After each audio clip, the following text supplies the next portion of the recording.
कवि कुलगुरु कालिदासः एतन्नाटकं प्राच्य पौरस्त्यैः समीक्षकैः बहुप्रशंसितम्। वस्तुतः कालिदासः मूर्धन्यतमः भारतीयकविरस्ति। एकतः तस्य कृतिषु काव्योचितगुणानां समाहारः दृश्यते, अपरतश्च भारतीयजीवनपद्धतेः सर्वाङ्गीणता तत्र रराजते। काव्योत्कर्षदृष्ट्या तस्य काव्येषु मानवमनसः सूक्ष्मानुभूति इन्द्रः कस्यापि सहृदयस्य चित्तम् आवर्जयितुं पारयति। प्रकृति अपि स्वजडत्वं विहाय सर्वत्र मानव सहचरी वा आचरति।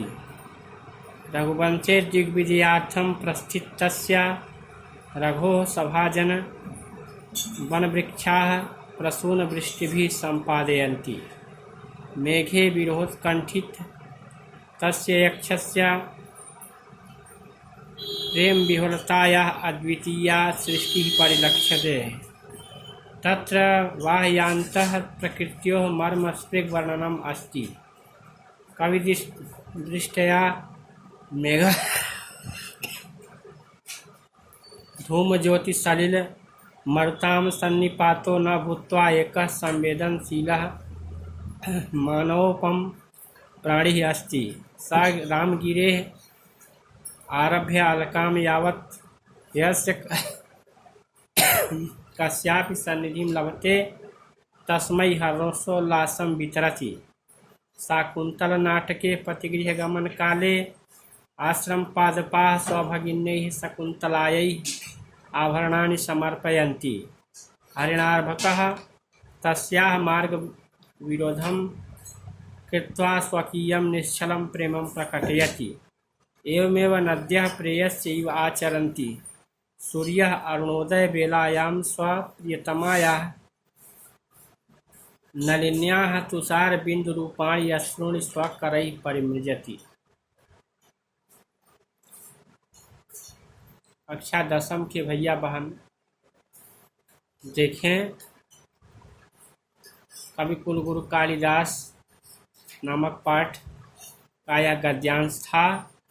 इसका अनुवाद हिंदी में मैं कर रहा हूँ, ध्यान से सुनेंगे। यह नाटक प्राच्य पौरस्त्यैः समीक्षकैः बहुप्रशंसितम्। यह नाटक पूर्वी और पश्चिमी समीक्षकों के द्वारा बहुत ही प्रशंसा की गई। इस नाटक का पश्चिमी और पूर्वी विद्वानों के द्वारा बहुत ही प्रशंसा की गई। वस्तुतः कालिदासः मूर्धन्यतमः भारतीय कविरस्ति। सत्य यह है कि कालिदास मूर्धन्यतमः सर्वश्रेष्ठ भारतीय कवि है। एकतस्तस्य कृतिषु काव्योचितगुणानां समाहारः दृश्यते। एक तरफ उनकी कृतियों में काव्य के उचित गुणों का समाहार दिखाई पड़ता है, दूसरी तरफ भारतीय जीवन पद्धति की सर्वांगीणता उसमें सुशोभित होती है।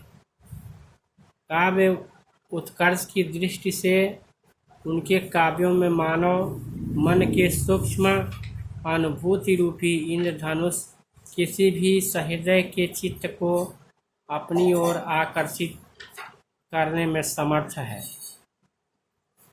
प्रकृति अपि स्वजड़त्वं विहाय सर्वत्र मानव सहचरी आचरति। प्रकृति भी अपनी जड़ता का त्याग करके सर्वत्र मानव की सेविका की भांति आचरण करती है।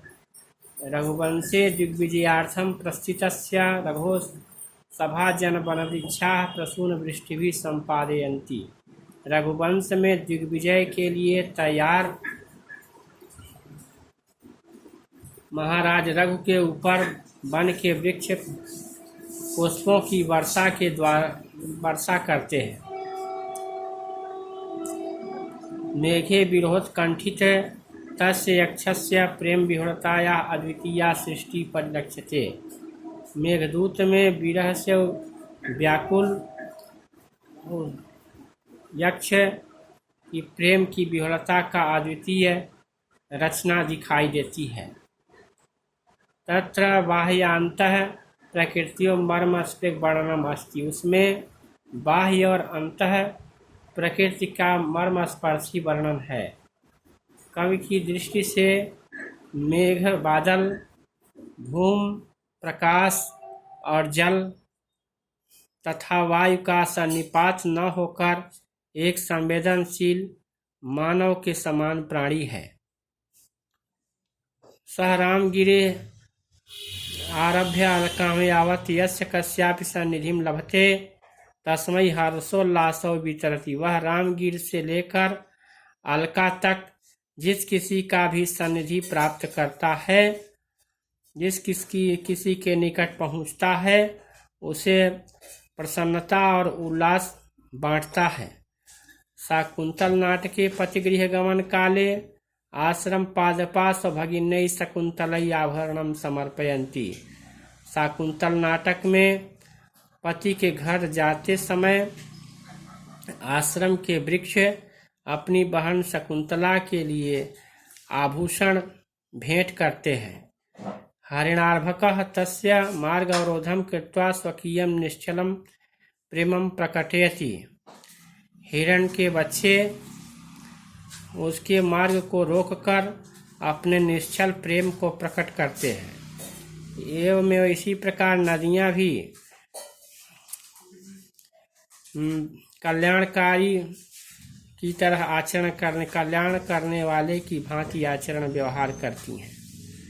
सूर्य अरुणोदय बेलायां स्वप्रियतमायाः नलिन्या तुषार बिंदु रूपाणी अश्रूणि स्वकरैः परिमृजति। सूर्य अरुणोदय बेला में अपनी प्रियतमा कमलिनी के तुषार बूंद रूपी आंसू को अपने किरण रूपी हाथ से पोंछता है। इस गद्य खंड का हिंदी अनुवाद मैंने बताया। इसे अपनी अभ्यास पुस्तिका में लिखकर हिंदी अनुवाद लिखेंगे। आज के दिन इतना ही। धन्यवाद।